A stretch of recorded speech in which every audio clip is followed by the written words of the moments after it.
whole live is really about mental health and how we as artists are affected by the community that we are in. Um, we're gonna start it off like this. Last week, what's that last week or week? No, let's start further back. And I'm gonna make sure that I swipe on so I can see all comments. If you comment, you know what I'm saying, say something, you know what I'm saying. But look, a couple weeks ago, an artist by the name of Dude, also known as Leland Philpott, he went and came to this exact open mic, the one we at right now. You gotta go back further than that. What did you do before that? Oh wait, what? Sorry, I also got my guest host, not my guest host, my co-host here with me, my boy, my brother, Stark Huey. He tapped in too. So we finna talk about this, but it dates back before he came to this particular open mic, and I'm gonna let y'all know what he did at that moment. But Stark, how far back we talking about? Literally the day before that. The day before that, what I happened? made that post. Ain't none of you Chicago rappers. Oh yeah, he made a post talking about how he feels as if though nobody in Chicago on this artist scene is better than him. Nobody touching him. Basically, he's the best artist ever. He said, "Can none of you Chicago artists F with me?" I'm gonna try to censor it a little bit because I'm on Facebook. Right? Boom. He said, "Can none of you Chicago artists F with me?" I gotta sit down for this.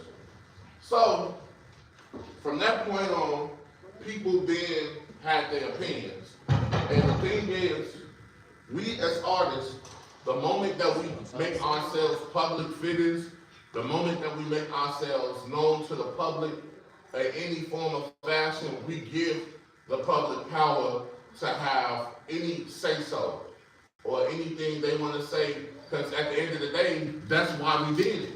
We did it for a public opinion. You know what I'm saying? If we wanted to, we could have made art, kept it to ourselves, and went on living, but no, we went and put it on public forums where people can actually respond back. And somebody responded back with not so quite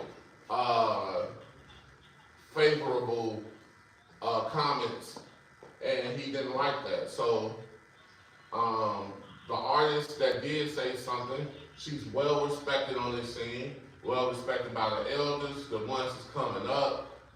Very, very intellectual being by the name of Janetta Anderson, but a lot of us who on the scene, who came up on the scene know her as Authentic, came up with Phenom and K-Love and all of us, and yeah, over time,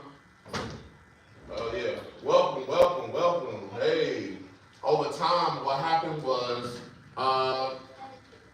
this artist, Leland Philpott, has been on the scene but hasn't gotten necessarily the respect of the elders like other artists have, which can do something to a person, which is understandable.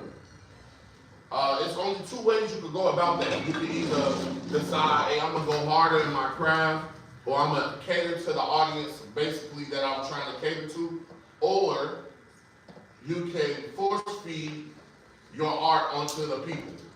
And I believe that our good brother Leland force-fed his art because he felt like he was already great enough to be accepted and respected.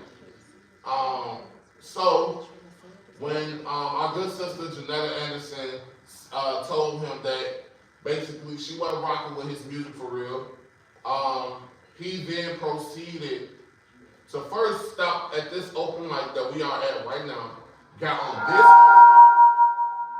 this stage right here, and then proceeded to let me and my brother know, and by my brother I mean Lita Lockwood and Huey. He got on stage and proceeded to let us know how he felt about us. He felt like Lita was not respecting him as an artist because he don't basically respond to him or say anything to him, when in reality my brother is just very to himself. And then he said, I, the law, Huey, was his bully. And he was talking about how I bullied him for years.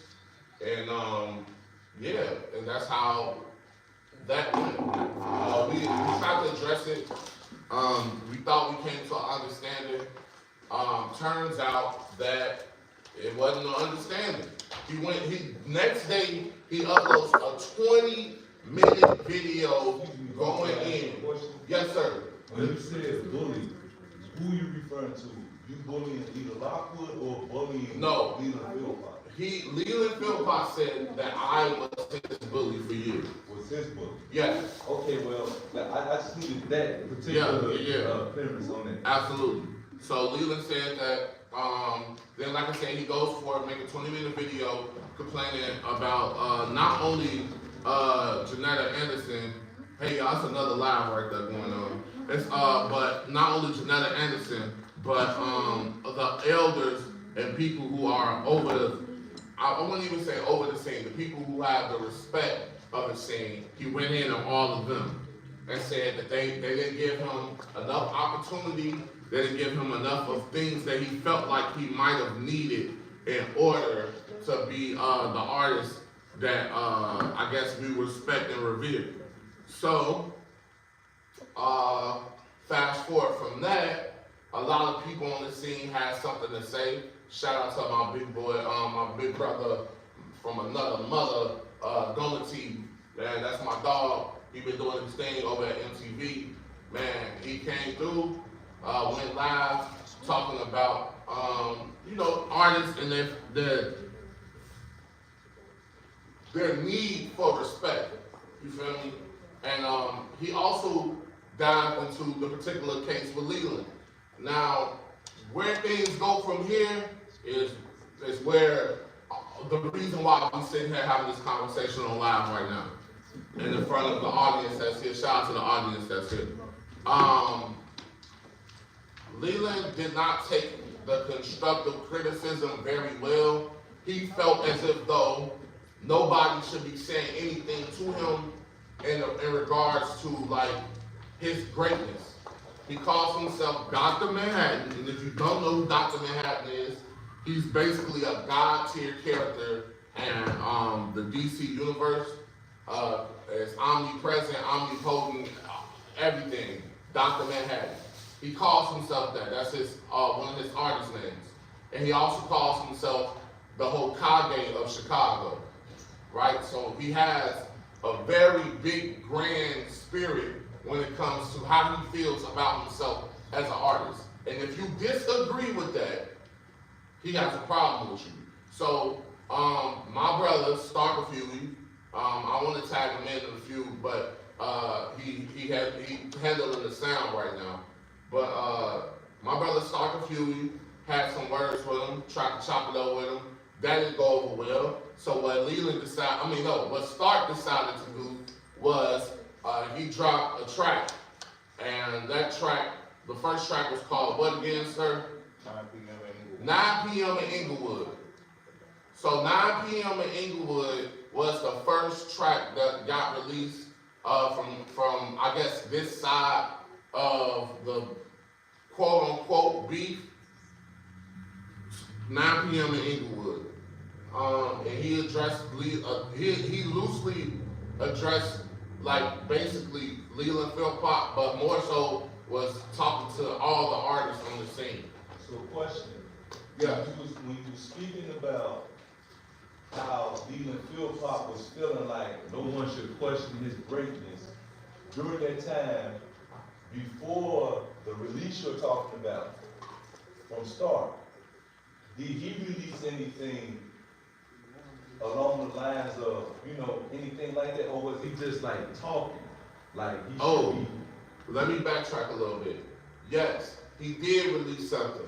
He released Planes to Sea, right? He released Planes to Sea before 9 p.m. Yeah. So before Stark released 9 p.m. in Inglewood, so that was a track called Planes to Sea. Planes to Sea was him basically not just like generalizing, but he was speaking to y'all directly because he felt like y'all should have had his back. Yeah. So, let me move this closer. That's just my question though, because it seems specific when you said that Stark had the release, and then you backtrack and said, yeah, even Philpott had the release. So it seems like y'all basically was a target, sort of, out of all of the people who sparked off what the sister had said in the beginning, and then led him to come to.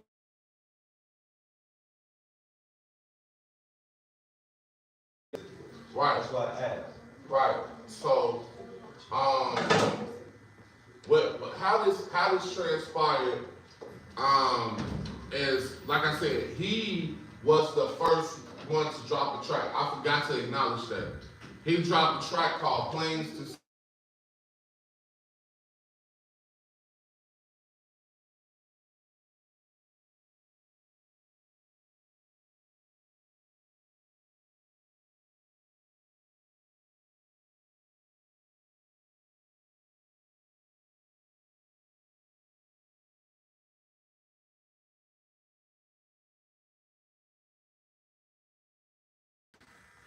Now, as a response to that, Stark goes and drops 9 p.m. in Inglewood.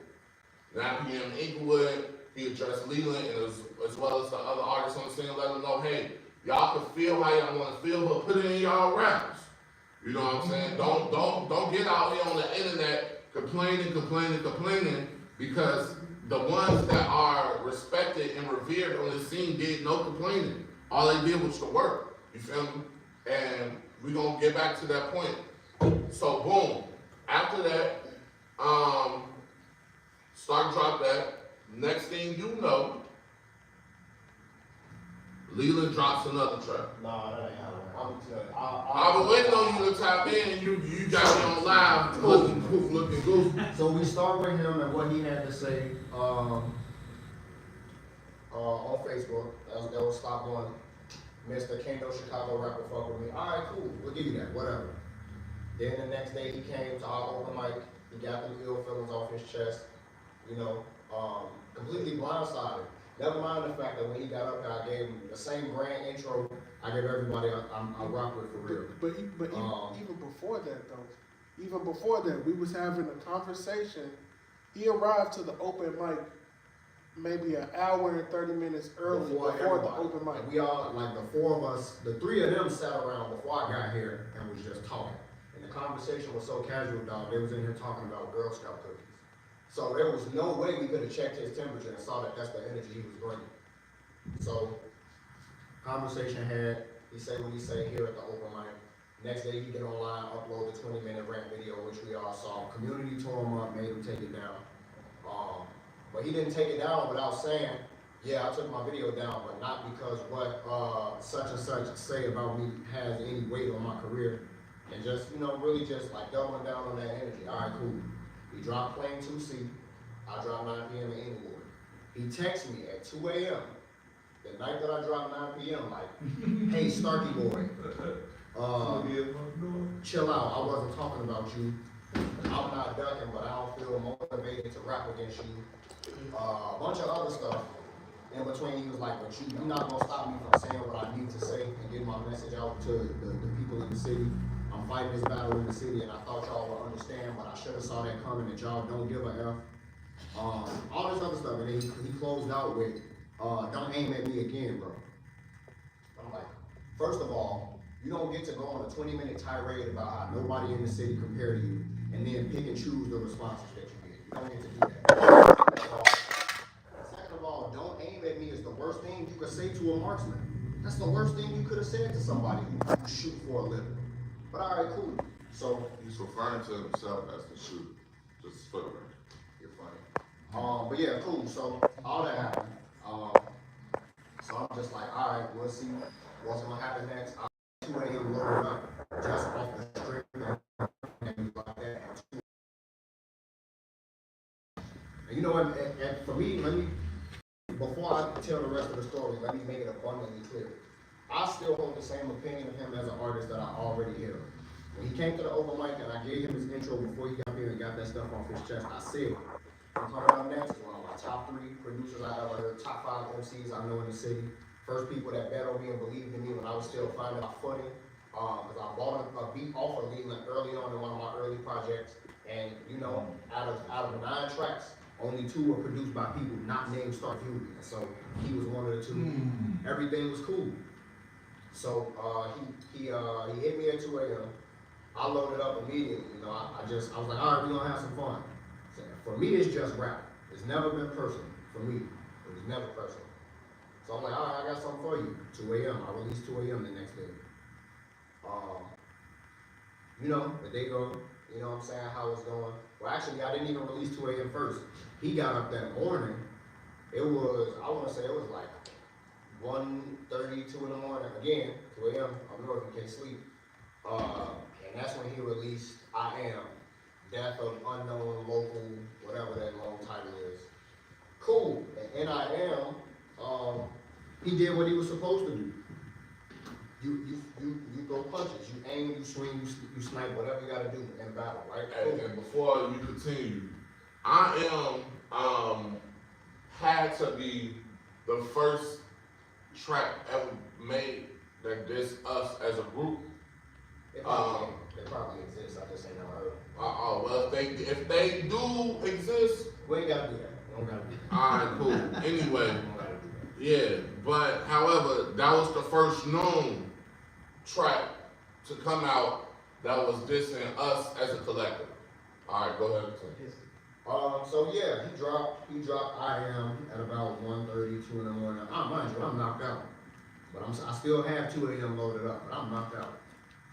Phone blowing up, FaceTime, calls, texts all night. Yo, Leland responded, yada, yada, yada, yada. I'm like, all right, cool, we got ourselves a rap beef on our hands. I roll over, mind you, it's 6:58 in the morning. I roll over, I listen to it. And it was cool, like it was cool for what you're supposed to do in a rap beat. But what I couldn't respect was he had some unsavory things and some not so cool words to say about my brother Leland Lockwood. Can I talk a little bit about why that bothered me? If without saying too much of your business, is that all right? Go ahead. Alright, shout out to Lee Lockwood, he's in the building right now. He gave Stark the approval to talk about it, so we finna talk about it. So as long as I know my brother, early on in our connection, he let us know as his brother. He was diagnosed with muscular dystrophy. Now, if you know anything about the condition, you know that as it progresses over time, one of the things you experience is limited mobility. So like my brother has limited mobility, he has a skin condition, he has a sleeping condition, he has social anxiety. With all of those things piled on, he mind his business in the back, like he's in the backdrop as we speak. He the DJ, he don't bother nobody, man. I couldn't respect that. I just couldn't respect it. For one, you using that language, and there are people close to you that are affected. And for 2, you using that language against somebody who's literally not bothering you. So I'm like, all right, but instead of getting nasty about it, I just came back on idle eyes and just told the truth. Like the spirit pulled me out of bed after my homie who lived in England called me. He was like, yeah, man, I just got dissed by some old ass boom bap Negro. That's what he said, basically. I just got dissed by some old boom bap Negro, you know what I'm saying? Like, so we had a quick little conversation about that, and then the spirit was just like, hey man, go create. And so Idle Eyes was that, and I just was like, I'm not even gonna make this a personal thing because it was never personal. What I am gonna do is tell personal truths. Boom. So I will add in, I am not necessarily above the beef. I will say that, but because I definitely started writing, and I do have a diss that is well over 100 bars. But however, that ain't where God want me to go. So I wasn't gonna go that route. My brother already did too much damage as is, and I decided I'm gonna go a different route. As we see right now, this is the route I chose to sit here and talk about the mental health aspect of things. But first, we gotta get the story out. You feel me? So yeah, I just wanted to be known that I battled with the idea of putting out a diss, and I decided to save it. And I will also, without saying no names, say that it's probably like 8 to 10 other diss records out there that people didn't release because Stark just went and overkill. That's really what it was. And in the opinion of the masses, Stark kind of overkill with 3 tracks back to back towards Dude. I gotta stop saying Dude. That's Leland. That's what we talking about, Leland. So boom. I'm gonna tag him back in. I just wanted to let that be known. Boom. I had to battle with myself about releasing a diss track. I didn't do it. Amen. Hallelujah. Yeah, man, I don't know what more there is to say, you know, as the story goes on. It's a lot more. Y'all, I don't know if, well, for starters, after I released 2 AM, he blocked me. He listened to it, he said it was cool at first, and then it got garbage, not enough, weak bars, I won the battle. This is what he's saying. From there, I guess people started telling him no, but from there he started crashing out on Facebook. Now it's, you know, all of y'all D-riding, all of y'all biased. If you can't see the truth in what I'm saying and how great I am, you just a D-rider and you part of the force feeding. You part of the what did he say? Basically, you're part of the secret coalition of gatekeepers who keeping me from my greatness. But just him though. Just him. Right, just him. But didn't he also say that he paid like $6,000 to get on? Yeah, as he was going So down his list of people accolades, yeah. and how people holding it back if he got the resources? I can't to answer spend? for that. Hey, look, if he say he got $6,000 worth of resources, well, my assumption is that he paid that amount of money to make sure he has like the state-of-the-art equipment that he has. No. Or He paid for radio play on Power 92. Oh, And that's basically payola. Oh, yeah. Okay, so he but that's how the paid game goes. to get on Power 92 and Not $6,000 though. and over $6,000, and they didn't do what I guess he expected it to do. So he's blaming. Okay. So yeah, I'm gonna tap back in right here, and we gonna get to really like that ain't the meat and potatoes. It's really just a little backdrop. So boom. Went full crash out. From that point, I must say, I did not know anything. I did not have an inkling of any of what. Yeah, that's my disclaimer. He drops another diss. The diss is called All y'all Little Niggas, right? Yeah, there you go. Thank you. All y'all little niggas. How the chorus go? All y'all are Little niggas. You can't fuck with me. Yeah, there you go. Oh, buddy. Yeah, so he sung They a sound funk. that good. He made a funk record catchy. dissing It is us. catchy. That's And crazy part. I actually kind of like it. here's a very, very, very, very, very, very, very important part of the story. He used the beef that he had with us as a way to come out and say that he is quit. And I don't have let it be known, we don't have no problem with him coming out and letting us know his truth. It's just the fact that he used the battlegrounds and he said, oh well, you know, since I'm already here in the spotlight, I get it. But my whole thing with this is we don't have no problem with that. Never have. So for him to tie it into the beef made it seem a certain way, and that I will have to make sure I stand 10 toes on and say, we as Huey gang, we love all people, all forms, all fashions, no matter your color, religion, your lifestyle, no matter none of that. We rock with everybody. So I don't want nobody to have a misconception that we probably beefing with him, and that's one of the reasons why. Because I've gotten messages and calls about that. So let it be known, it's all love. I'm glad that he was able to really low-key come out in his truth, because I don't know what he's probably dealing with mentally.